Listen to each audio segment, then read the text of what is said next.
rencontre du chamanisme à travers son histoire, ses plantes et sa version contemporaine.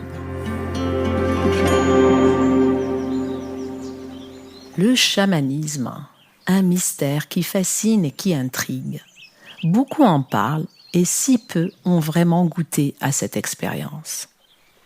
Mon intérêt pour ce sujet remonte aux années 2000 avec les livres, puis une première tentative d'expérience en 2008 ou 2009, et qui m'a laissé à l'époque sur ma faim. Je n'étais pas du tout persuadée. Mais le véritable voyage, une trilogie nocturne s'étalant sur 3 mois, s'est offert à moi en 2010. Depuis, je ne suis plus retournée sur ce chemin, ni dans les livres, ni dans l'expérience. Car le vivre valait bien plus que tous les ouvrages du monde et les théories. Pourtant, en replongeant dans le monde des plantes et le film dévoilant l'initiation de Corinne Sambrin aux énigmes chamaniques de la Mongolie, la flamme s'est rallumée en moi.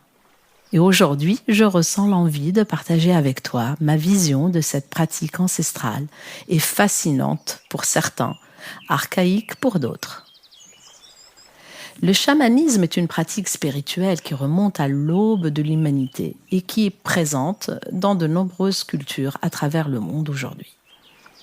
Les chamans sont des personnes capables d'entrer en contact avec le monde spirituel et qui sont souvent considérés comme des guérisseurs, des conseillers ou des intermédiaires entre les humains et les esprits, ainsi que la nature.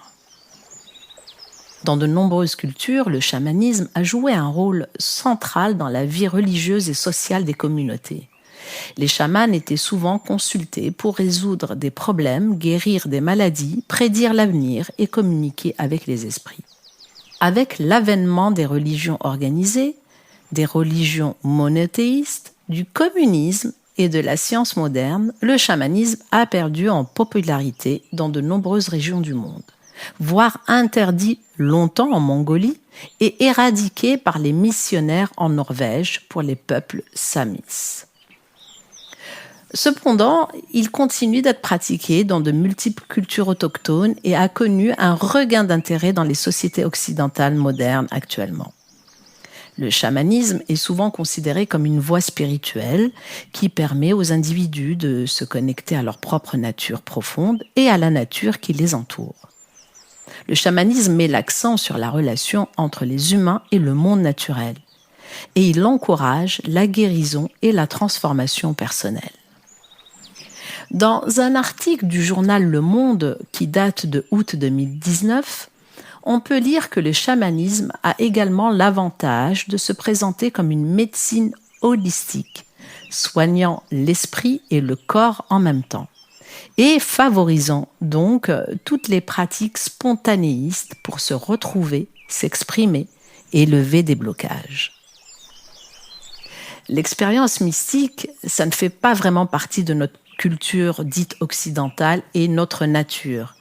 Mais étrangement, beaucoup ressentent l'envie de suivre cet appel et certains se lancent réellement dans l'aventure. En parlant d'aventure, dans les années 70, Carlos Castaneda, un ethnologue californien, a pris une décision assez audacieuse. Il a décidé de remettre en question sa vision du monde pour créer une nouvelle réalité. Dans son livre célèbre « Voir », il nous emmène dans son voyage avec un sage sorcier yaqui. Et il a dû, pendant ce voyage, se libérer des idées préconçues de sagesse occidentale pour enfin voir le monde tel qu'il est, sans artifice ni filtre.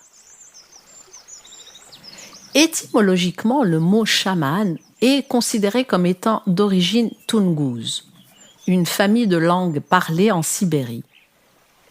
Ce mot a été emprunté à la langue toungouse par les explorateurs et les chercheurs occidentaux au XVIIIe siècle pour désigner les praticiens des traditions chamaniques sibériennes.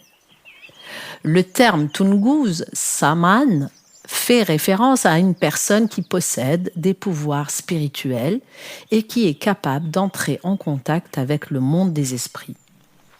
Au fil du temps, le terme chaman a été adopté par les chercheurs pour décrire des pratiques similaires trouvées dans d'autres cultures à travers le monde. Ainsi, le mot chaman est maintenant utilisé de manière plus large pour désigner des praticiens des traditions chamaniques dans différentes cultures, même s'il y a des termes et des mots autochtones spécifiques qui peuvent varier d'une région à une autre.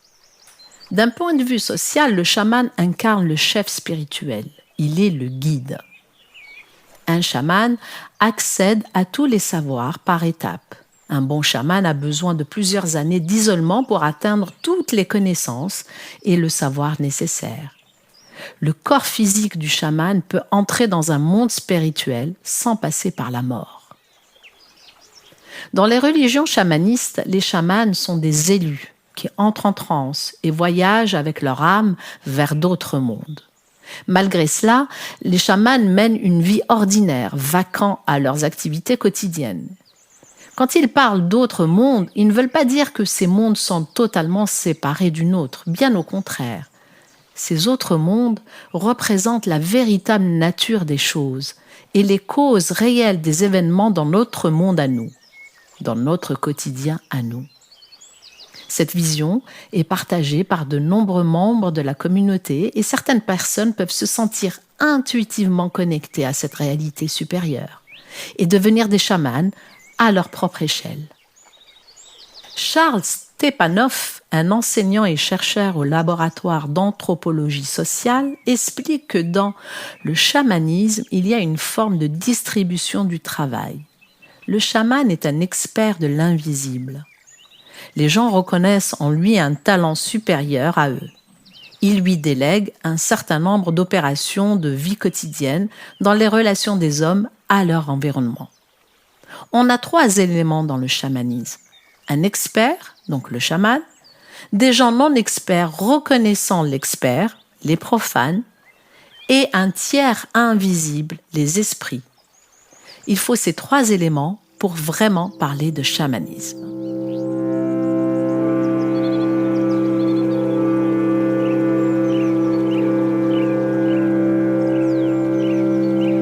Devenir chaman se fait en 3 phases. Il y a la vocation, l'élection et l'initiation. La vocation peut être personnelle ou collective. L'élection se produit lorsque quelqu'un exprime son désir de devenir chaman. L'initiation se fait auprès d'un chaman expérimenté qui va lui enseigner les rituels. Il y a différentes façons de devenir chaman, indépendamment de la société dans laquelle il va vivre ou qu'il vit déjà.